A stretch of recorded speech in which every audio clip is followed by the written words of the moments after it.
సీతారాం. సీతారాం గారు. చంద్రబాబు నాయుడు, పవన్ కళ్యాణ్ వచ్చి 5 నెలలు అవుతుంది కదా! ఇప్పటివరకు ఎలా ఉందంటారు? బాగానే ఉందండి.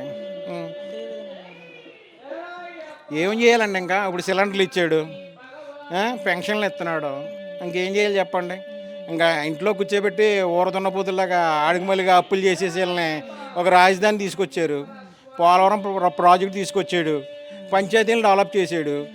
పంచాయతీకి పవన్ కళ్యాణ్ గారు ఒక్కొక్క పంచాయతీకి ₹1,00,000 ఇచ్చాడు. ఏ నా కొడుకు ఇచ్చాడండి మాట్లాడ్డాకే? హ్మ్.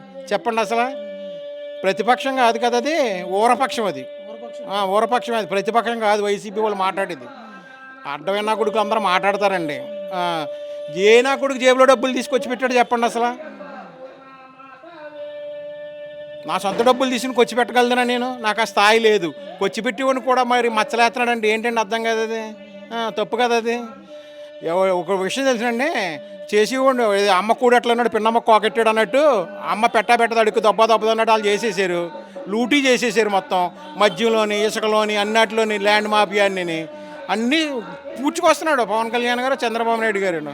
హ్మ్. ఇవాళ మోడీ గారు 2,000 కోట్లు ఇచ్చేసాడంటే రాజధానికి ఎలాగ ఇచ్చేసాడండి హ్మ్.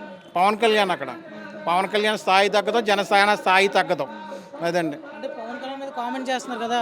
గెలిచాక సనాతన ధర్మాన్ని అడ్డుకొని తిరుగుతున్నారు. ప్రజల్లో ఎక్కడ కనిపించట్లేదని. అవునండి, సనాతన ధర్మం అంటే ఇప్పుడు ఫస్ట్ మనకు పుట్టింది ఏది? హిందూ ధర్మమే పుట్టింది. హ్మ్. వీళ్ళకి తెలియదేమో సన్నాసులకి. హ్మ్. సనాతన ధర్మం వేల సంవత్సరాలు. హ్మ్. 2000 సంవత్సరంలో క్రిస్టియన్ను. ఓకే. ఎప్పుడు? హ్మ్. 2000 క్రీస్తాం 1800లో ఎప్పుడు క్రిస్టియన్ను. హ్మ్. వేల సంవత్సరాలు, హ్మ్. కొన్ని వేల సంవత్సరాలు హిందూ ధర్మం పుట్టి దాన్ని కూడా కామెంట్ చేస్తున్నారంటే వాళ్ళకి తెలియదండి. వాళ్ళు చదువుకోమనండి. సనాతన ధర్మ పుస్తకం కానీ, ఒక భగవద్గీత కానీ చదివితే తెలుస్తుంది వాళ్ళకి. హ్మ్. అది. అంటే టీడీపీ, జనసేన మధ్య విభేదాలు ఉంటున్నాయి. వీళ్ళిద్దరూ విడిపోయే అవకాశం ఉంది ఎక్కువ అని చెప్తున్నారు. లేదండి, విడిపోరది తప్పది. ఏంటంటే హోమ్ మినిస్టర్ కానీ ఆయన అన్నాడంటే కోపంలో, మన చేతిలో లాండ్ ఆర్డర్ ఉంది, హ్మ్. మనం ఎందుకు స్ట్రిక్ట్గా చేయకూడదు. హ్మ్. హ్మ్. ఆ? హ్మ్. అడ్డమైన ఎదవాళ్ళందరూ ఆడపిల్లలు అలా చేస్తున్నారు, గట్టిగా స్ట్రిక్ట్గా చేయమని వార్నింగ్ ఇచ్చాడు కానీ ఆయన.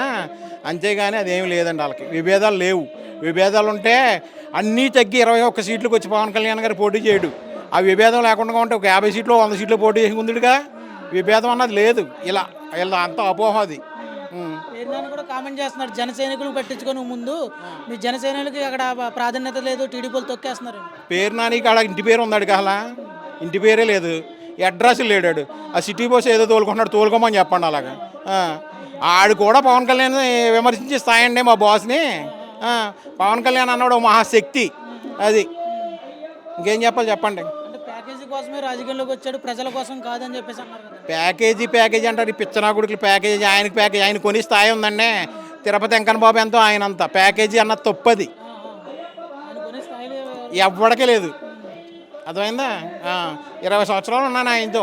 ఓకే. ఆయన కోపం ఏంటో నాకు తెలీదా? హ్మ్. హ్మ్. ప్యాకేజీ అన్నది తప్పది. తప్పుడేదో వాళ్ళు అలా మాట్లాడతారు. అంటే చంద్రబాబు నాయుడు, పవన్ కళ్యాణ్ కలిపి కక్షపూరిత రాజకీయాలు చేస్తున్నారు. తల్లిని, చెల్లిని రెచ్చగొట్టి జగన్ మీద కేసులు ఎట్టేస్తున్నాడు. ఆ జగన్ ఒక అమాయకుడు అన్నారు కదా! జగన్ అమాయకుడు ఎందుకు అయ్యాడండి? అమాయకుడు ఇలా వేల లక్షల కోట్లు ఎలా దోసుకుంటాడు జనాలది? జనాల సొమ్మే కదా అది. హ్మ్. ఆడు బాబు సంపాదన చేశాడు, ఆడు అమ్మ సంపాదన చేసిందా? హ్మ్. ఆ సొమ్మంతా ఆ నిరుపేదలదే కదా, హ్మ్. ప్రజలదే దోసేసాడు. హ్మ్. ఆ, రెచ్చగొట్టడం ఏంటండి ఇప్పుడు? ఆస్తిలో సగం కుటుంబంలో తల్లిదండ్రులు రాయలేదు, తండ్రి రాయలేదు, హ్మ్. రాజశేఖర రెడ్డి గారు రాయలేదు. అది మనం మాట్లాడకూడదు, మనది కాదు స్థాయి. ఓకే. ఇప్పుడు చెల్లికి కూడా హ్మ్. హ్మ్. ఇప్పుడు కట్టుకున్న పిల్లానికి ఎంతో బాధ్యత, చెల్లెలు అంతే బాధ్యత, అమ్మ అంతే బాధ్యత కదా, సమానమే కదా. హ్మ్. హక్కులు ఉన్నాయి కదా మనకి. హ్మ్. హ్మ్. ఆ, మన హిందూ ధర్మం ప్రకారం మన డెమోక్రసిటీ అంటారు కదా, హ్మ్. హ్మ్. అందులో అన్ని సమాధానం ఉంటాయి కదండి, అన్ని హక్కులు ఉంటాయి కదండి. ఆ, అది మనం మాట్లాడకూడదు. షర్మిల గారి కోసం కానీ, జగన్ గారి ఆస్తుల కోసం మాట్లాడకూడదు. ఎందుకు మాట్లాడకూడదు అంటే హ్మ్. వాళ్ళ సొంత విషయం అది. ఓకే.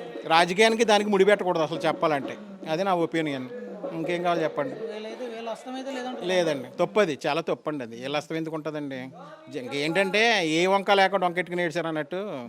అలాగేదో రాజకీయ రంగులు పులిపోవడం కానీ హ్మ్. వాళ్ళకి ఇంకా ఉనికిడి లేదండి. హ్మ్. ఉనికిడి అంటే ఇంకా హ్మ్. కోలుకోలేరు వాళ్ళు. హ్మ్. హ్మ్. అంటే గత ప్రభుత్వంతో పోలిస్తే ఈ ప్రభుత్వం వచ్చాక మార్పు ఏమైనా మొదలైందా? అలాగే ఉందంటారా? బంగారులో మార్పు మొదలైందండి. ఇవాళ రైతు శుభ్రంగా వ్యవసాయం చేసుకుంటున్నాడు. హ్మ్. ఇసుక ఫ్రీగా తెచ్చుకుని ఇల్లులు కట్టుకుంటున్నారు. ఇంక నా ఎదురుగుండగానే ఉంది ఇల్లు, కాదు చూసుకోండి. ఓకే. ఓకే. హ్మ్. ఫ్రీగా తెచ్చుకుని ఇసుక కట్టుకుంటున్నారు. ఇంకంతకన్నా ఏం కావాలండి చెప్పండి. మరి ఇసుక కూడా అందుబాటులోకి రావట్లేదని చెప్తున్నారు. తప్పండి అది. ఇప్పుడు నిన్నటి వరకు గోదావరి ఉంది, ఇసుక ఎలాగ అందుబాటులో వచ్చేస్తుంది, వస్తుందో కొంచెం కొంచెం వస్తుంది, తెచ్చుకుంటున్నారు కదా. హ్మ్. చంద్రబాబు నాయుడు గారు అన్నారు, పవన్ కళ్యాణ్ గారు అన్నారు, ఎవరైనా కానీ ఇసుక మాఫియా చేస్తే అది ఒక ఎమ్మెల్యే అయినా, ఎవరో ఒక మినిస్టర్ అయినా, ఎవరు చేసినా వృద్ధులే ప్రసక్తి లేదని వాళ్ళే చెప్పారు కదండి. ఎలాగేస్తారని మచ్చలాళ్ళ మీద ఒకవేళ నిజంగా వేసారు అనుకోండి, కొళ్ళు మూసుకుందాం మన 10 నిమిషాలు. మీ మీడియా ఊడుకుంటుందా? మీ మీడియా ఊడుకున్నా కానీ వాళ్ళ మీడియా ఊడుకుంటుందా? ఊరుకోదుగా, వాళ్ళ మీడియా ఊరుకోదుగా. మరి ఎలాగ అడుగుతారండి? అది తప్పు కదా అది. పెట్టాలని చేస్తున్నారు. కావాలనండి అంతే. ఏమండి ఇప్పుడు 9 నెలలు కానీ పుట్టిస్తుంది పిల్లని. అదే పొజిషన్లో మన ఆంధ్రప్రదేశ్ ఉంది ఇప్పుడు. మళ్ళీ ఏంటంటే ఇప్పుడే నడుస్తున్నారు. నడిచి స్పీడ్ అవుద్ది, ప్రభుత్వం స్పీడ్ అవుద్ది, అన్నీ డెవలప్ అవుతాయి. ఇవాళ పంచాయతీలకు రోడ్లు వేస్తున్నారు. ఇన్నాళ్ళ వరకు రోడ్లు ఉన్నాయా, డ్రైన్లు ఉన్నాయా? ఫర్ ఎగ్జాంపుల్ బండార్లంకి తీసుకుందాం. బండార్లంకి ఎంత గ్రాంట్ ఇచ్చారు? మా ఊరు ఉందా, మా ఊరికి గ్రాంట్ ఎంత ఇచ్చారు? ఆలోచించాలి కదా. అది పంచాయతీకి సొంత డబ్బులు పవన్ కళ్యాణ్ గారు ఇచ్చారు. ఏ రాజకీయ నాయకుడని ఇచ్చాడండి? దీనికోసం మాట్లాడమనండి, నేను వస్తాను ధైర్యంగా. ఇంకేమన్నా చెప్పండి డౌట్లు మీరు. అంటే రాజధాని గతంలో రాజధాని లేదని కామెంట్ చేశారు. మరి ఇప్పుడు వీళ్ళు వచ్చాక రాజధాని మీద ఏమైనా దృష్టి పెడుతున్నారు, ఇంకా అలా ఉందంటారు? రాజధాని దృష్టి పెట్టడం ఏంటండి? ఆల్రెడీ స్టార్ట్ అవునాయి కదా. మొత్తం అంతా డొంకలన్నీ కదిలించారు, ప్లాన్లు వేస్తున్నారు. మ్యాక్సిమం ఈ సంవత్సరంన్నరకో జనవరికో మొత్తం అన్ని బిల్డింగ్లు స్టార్ట్ అవుతాయి. ఇంకేం కావాలి రాజధాని? పోలవరం ప్రాజెక్టుకి ఆల్రెడీ మోడీ గారు ఫండ్ ఇస్తున్నాడు. పూర్తి చేస్తారు మ్యాక్సిమం 1 ఇయర్కో 2 ఇయర్కో. అది ఇలా పూర్తి డెవలప్ అన్నది స్టార్ట్ అయింది కదండి.